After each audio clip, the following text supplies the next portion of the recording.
and I quote, "Gay people should not have equal protection under the law." And I'm thinking, if they don't, they're going to end up tied to a fence.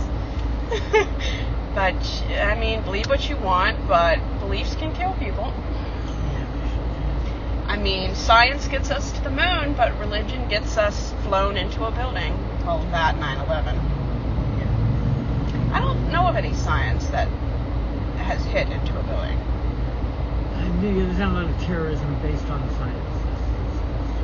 Last night, my sister told me, terrorists are Islamic people who are not from America. And I said, you do realize that most school shooters are now being charged with acts of terrorism. The most common terrorist is American grown, and they don't look like something from an Al-Qaeda website. I mean, Timothy McVeigh served in the military, and he was white, a white supremacist, and he was charged with terrorism. She thinks only terrorists look like a hijacker. And I said, how in the world did you get to be 37 and think a terrorist can only look like a Muslim? Oh dear. That's America for you.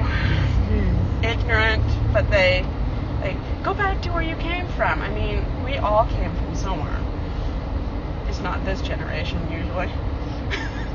Not a whole lot of us we're here already. That's true. I mean, even the Native Americans migrated based on bison movement during the year. Yeah. I mean, people are so ignorant. But at least living here, we acknowledge that everyone exists as they are. That is not the case in a lot of states.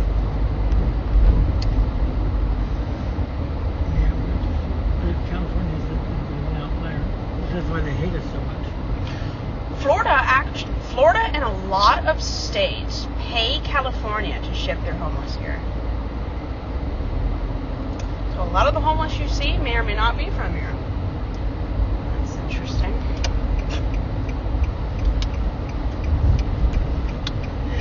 I'm here for another 3 months, and then who knows. Alrighty, well, have an awesome rest of your day. I am going to try, and I would say something totally facetious, like God bless us, and I would never add that to facetious even for me. That's funny. Which is a bold statement. Have a good day. I'm going to try. Do the same. Thank you. You're welcome.